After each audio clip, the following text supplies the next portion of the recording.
Hi guys, it's me Adam back with another installment of Big Nate Lives It Up.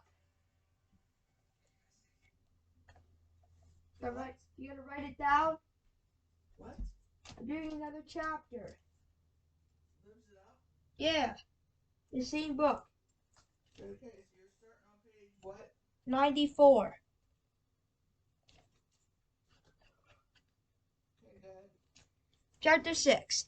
It's Principal Nicholas. He's probably saw me get crushed by Roderick and wants to make sure I'm still breathing. Adults are paranoid that way. Come here, Nate, now. I'm not hurt, I protest as I follow him off the field. In other words, one visit to Mrs. Albert is enough for today. Hey, it's enough for the whole year. I wasn't suggesting you were hurt, he growls, but someone was. What do you mean? He doesn't say a word. Guess we're playing 20 questions now, and I'm starting to get the feeling I won't like the answers. I try again. Who got hurt? A friend of yours. Oh, okay, I have. Ooh. My stomach does a bearing roll as I watch Breckenridge sitting alone at the far edge of the schoolyard. He looks lonelier than a skunk with bad breath. Principal Nicholas' voice is quiet but firm. I hate quiet but firm. You agreed to be that young man's buddy, Nate, he begins. Instead, you dumped him with him and started a football game. How do you think that made him feel? We told him he could play too, but he didn't want to. Almost before I got the words out, I knew how lame that they sound. So does Principal Nicholas. He takes a deep breath. And sure, Nate, I'm surprised at you. Surprised at a biggie. It's one of those words you don't want to hear from a teacher. Are you trying to be funny? I don't like your attitude. And a daily double. He has motivation issues. Parent teacher conference. My cheeks start getting warm. Yeah, I messed up, but so did Breckenridge by being such a fun sponge. None of these would have happened if you were just a little more normal. Well, what do you have to say for yourself? Sorry, I mumble. Principal Nicholas shakes his head. Don't tell me, tell your buddy. My buddy, my dorky-looking, nasal-sounding, egg salad-eating buddy. Fantastic. Oh, and remember, Nate, stick together whenever he goes, you do. I'll be watching. Talk about a 180. First, I just try to cut this kid loose. Now I'm begging him to take me back. Awkward. Maybe I can act like nothing's happened. Oh, there you are, Breckenridge. I've been looking all over for you. Wow, that sounds so fake. Acting like really my last thing last year. I played Snoopy and you're a good man, Charlie Brown. And I fell off my doghouse. Anyway, Breckenridge doesn't want to hear it. You ran off and let me alone. Okay, time to try plan B. Sincerity, I can be totally sincere when I want to. You're right, I tell him. I thought I wanted to play football, but it wasn't much fun.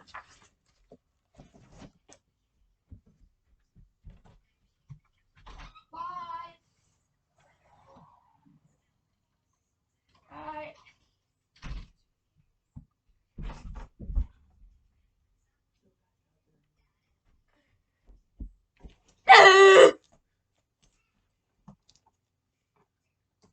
Here we go. I'd rather cough, hang out with you. You're only hanging out with me because you have to, Breckenridge sniffles.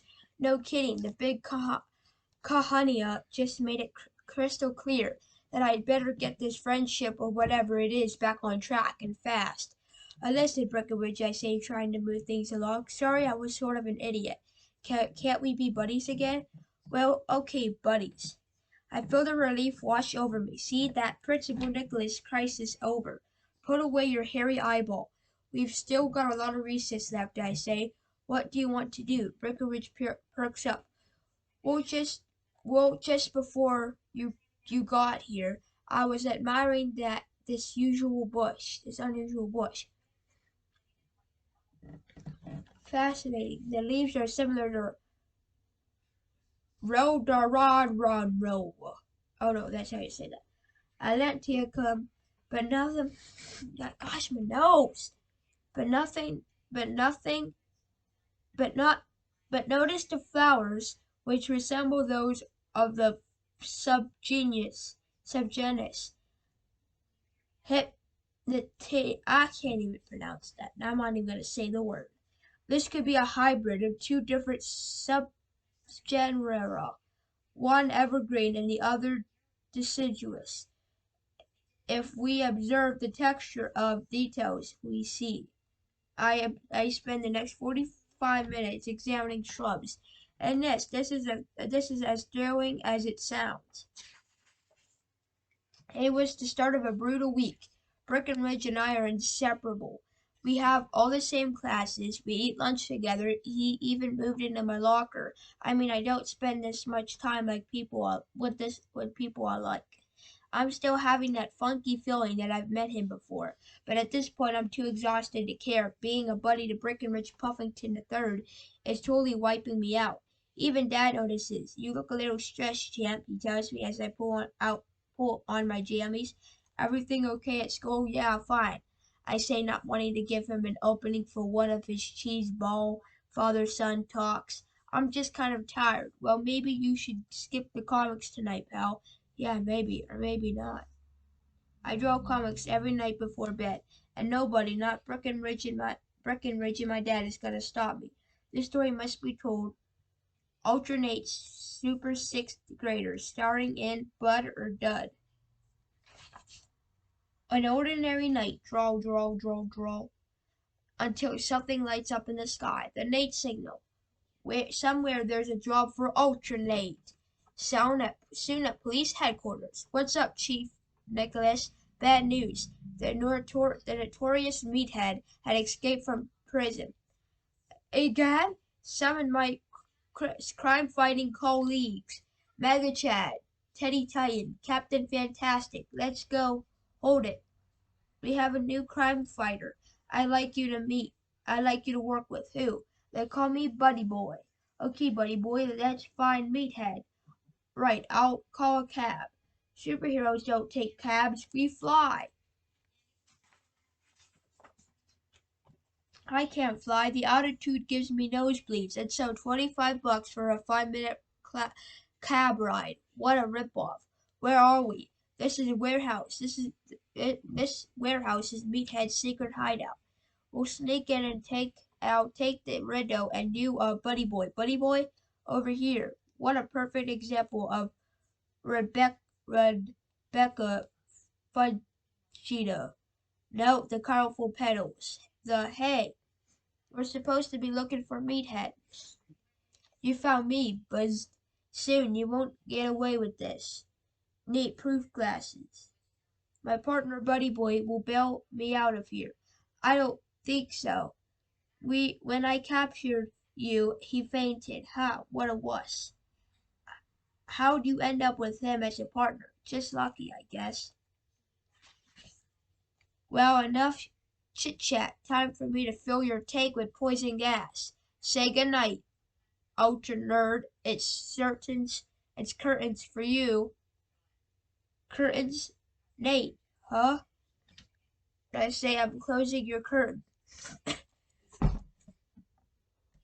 Got congestion or something. I say I'm closing your curtains. Go to sleep. It's a school night. I let my notebook drop to the floor and shut my eyes. Dad's probably right now. Tomorrow's another day at Breckenridge. I need all the rest I can get. So he still hasn't made any other friends? Francis asked as we walked to school the next morning. Nope, he doesn't need any other friends. Nate, with him all the time. Hates with him all the time. Yeah, because Principal Nicholas is making me, I grumble. Francis strokes his chin. Breckenridge is an unusual kid. Maybe he just needs to meet some other unusual kids. Nobody's that unusual. Hi guys. You might be wondering why Dee Dee's wearing a clown costume. Well, if it hasn't happened for at least a week, she must have been getting antsy. Dee Dee facts, who dresses up on every holiday. Happy Groundhog Day, even the lame ones. Nice cake on your head, Teddy tells her. Those are my party hardy clothes.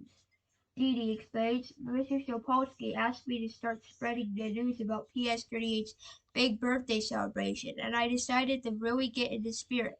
What kind of party is it? She hands each of us a sheet of bright yellow paper.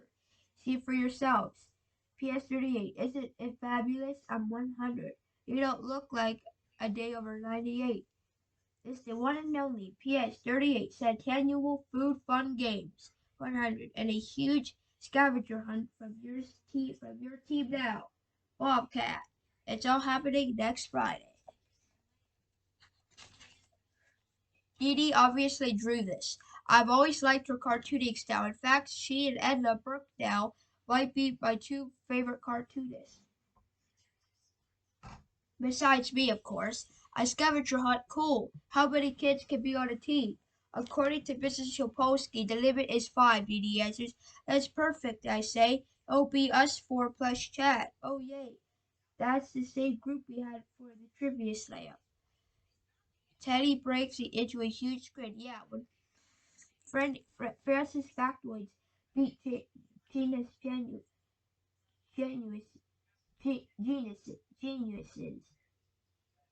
Geniuses, and we'll beat her again in the scavenger hunt. I will. Gina's team won't stand a chance against the 5 of us. Francis clears his throat. Except there aren't 5 of us. There are 6. That's it for 6. Wait, did we do 4 or 5?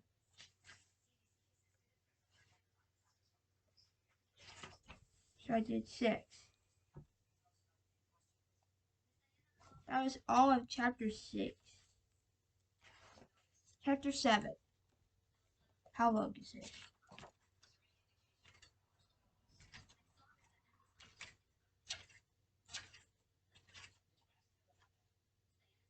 Holy crap. Alright, let's get going. Chapter 7. I gotta do something. Something over here. Over there. What a coincidence. So do I. Call it the Brickowitz effect. Whenever he shows up, everyone disappears. Thanks a lot, you guys. Look what I found on my way to school. Kateria Atlantica, also known as Island Moose, as Iceland Moose, in the moss. It does usually grow in this climate. I'm gonna blow my nose.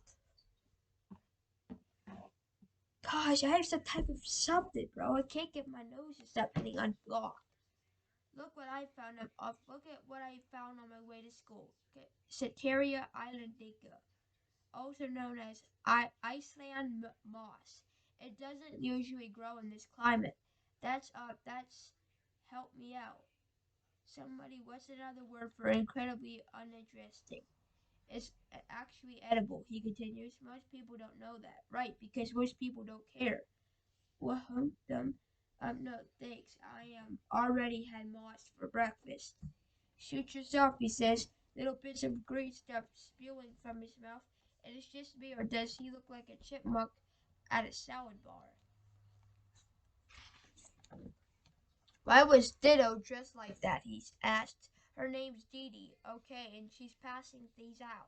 Breckenridge scans Dee Dee's centennial announcement and wiggles his nose. Ew, scavenger hunters are stupid, he says. What's so fun about going on a wild goose chase for a bunch of useless junk? Remember, this is a kid whose idea of a good time is collecting tree bark. But whatever the point is, if Breckenridge doesn't go to the scavenger hunt, that is going to make it way more fun. On second thought, I guess I will be on your bet team since we're buddies. Great, now I have got 2 problems. Now, not only don't I want him on my team, there's not even room for him, but I'll deal with that later. On the moment, I've got something else in my mind. Edna Burkdale. Where are you going? Where? For a second, I thought about lying to him, but then I remembered how guilty I felt last week about dumping Breckenridge to play football. Oh, yeah, to play football. Imagine the look on his face if I leave him standing here alone in the hallway, and I spot Principal Nicholas spying on me from round the corner. Handy tip, if you want to be a spy, try not to be the size of a 10-room condo.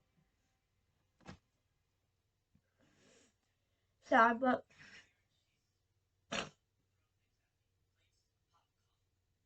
sorry, I'm going to BBC, oh pal. What's BBC? Breakfast Book Club. Come on. The meeting just started as we walk into the library. Mrs. Hickson passed out photocopies of Edna's journal.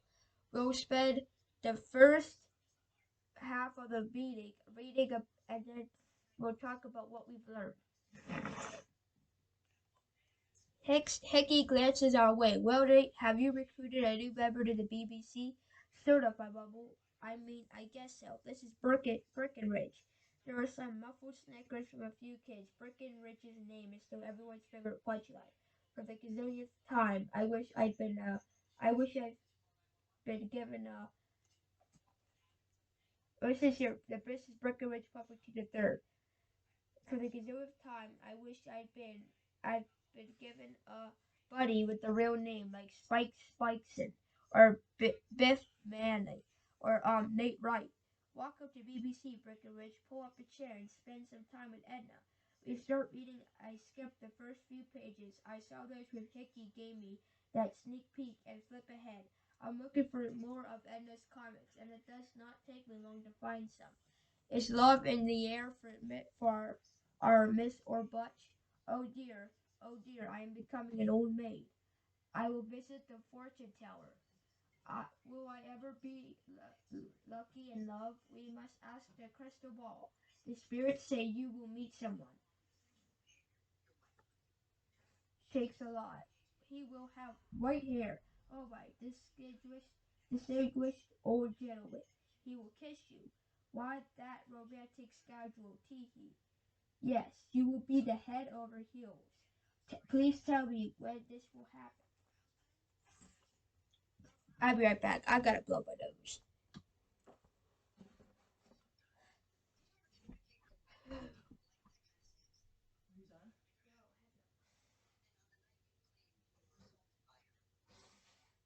You're gonna have to wear a mask again tomorrow. I only got chance another cold. Because you're at school, Adam, and this is how it goes. Because you've been around somebody who had a cold.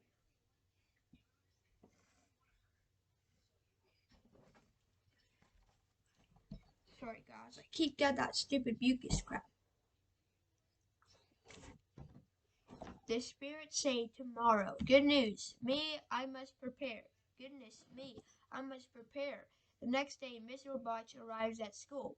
Where might he be? Teehee. Hello, teacher. Good morning, George.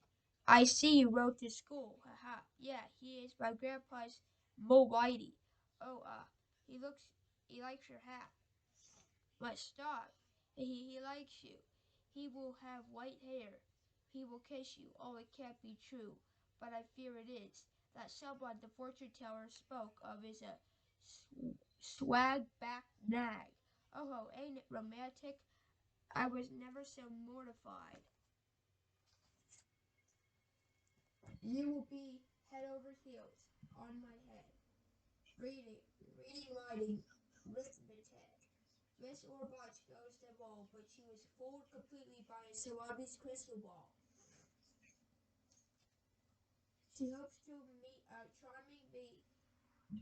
view, charming view. When she arrived at school, instead, Miss Orbach soon found out her dream boat was a mule. You scallywag, hee hee, hee haw, hee haw. Writing and drawn by Edna Burkendale. The end. This is amazing, Breckenridge said softly. I know it's awesome, I whispered back. What's your favorite part? So far, it's the chapter on. I can't even read that. I just love ferns. I'll forget to whisper this time. Hey, you're supposed to be reading Edna Burkendale's journal. Hickey appears over my shoulder. Breckenridge wasn't really interested in the journal, Nate, so I found him something to read that's a little more up his alley. Yeah, well, I spent some time in that alley lately, and it leads straight to Loserville. Who's in their right mind who choose plants over comics? Okay, gang, let's start our discussion. Now, we all know that Edna attended PS 38 a century ago. Hickey begins, but what else did her journal tell you about the school back then? Little Miss Big Brain raises her hand. What's the surprise?